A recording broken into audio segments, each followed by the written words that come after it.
a few years ago, something crazy happened to me, and it happened to be in the morning. Right? So normally, I wake up to an alarm clock. Right? How many of you have an alarm clock on your phone? It rings.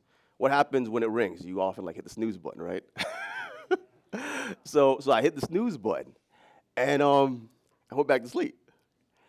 And then another alarm happened, right? So I'm like, okay, I put snooze, what's happening? And then I hear a ping.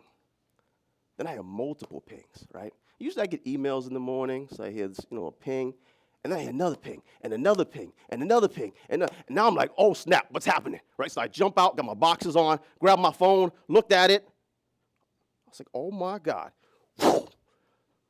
Dozens of emails, Huffington Post, Washington, the Chicago Tribune. It was like, and it all said, Emad versus Wikipedia. Like, what the blood clot? Right? So now I get on my Twitter feed, and I'm trending. I am trending, but not the way I want to trend.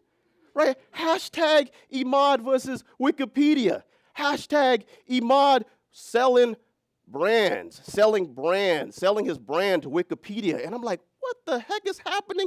And people are debating, people are arguing, people are questioning my integrity, and I had no control over it. So the only thing I could do was shut off everything, jump right back in my bed, put my a blanket over me, and I'm hiding, unsure what to do next. I was like, what the hell just happened? Like, how did we get here? I'm lying. I know exactly how we got here. So a few months back from this date, I was having lunch with a friend in Chicago. My friend is pretty famous. He got a few international bestsellers. I mean, this man travels very well. And we started talking about branding, and he's like, you know what, Emad? You need to be on Wikipedia. I said, you know what?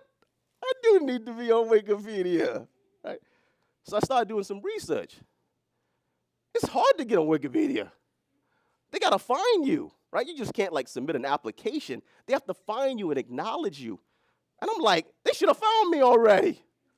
I'm famous. So I started asking people in my network, people that have a Wikipedia profile. And we're talking about people that are New York Times bestseller, endowed chairs and professors and deans. And all of them said the same thing. There's a company they work with, this PR company, that helped them get on Wikipedia. So I'm like, okay. So I did some other research about this company. They seem legit. They worked with some big companies. They worked with Expedia, Viacom, right? So they work with some big companies. They work with Naomi Campbell, right? So I called this company, did some research on them, spoke with them, right? We went back and forth, and then finally they created my profile. Now I had to pay a few G's. Can you say a few G's? A few G's, right? So, boom, my profile is up.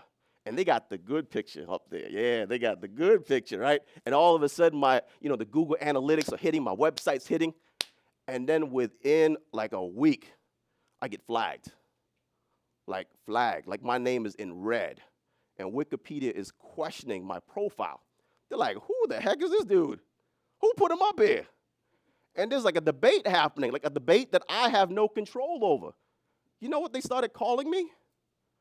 Someone called me a sock puppet. What the heck is a sock puppet? Right? Another dude said he was going to salt my name. Salt my name? What the heck is going on? So I called this company up, and I'm like, yo, listen, man, people are calling me sock puppet. I don't know what that is, but I'm ready to fight somebody. Right? And what he told me was that it happens. It's normal, right? Your profile goes up there. They question it. They debate, right? They go back and forth, and it gets back up. It didn't happen, right? They took it down. Boom! So I went back. I said, what's going on? They took it down. I want money back. I want a refund. So they're like, no, we would get it back up. It happens, right? So within a few days, boom, it's back up. And they got the good picture again, right? So I'm happy. Things are moving. I put on my LinkedIn profile. People are excited. And it happened again. This time, I swore, it's when your teacher takes out that red marker and writes your name, highlights it.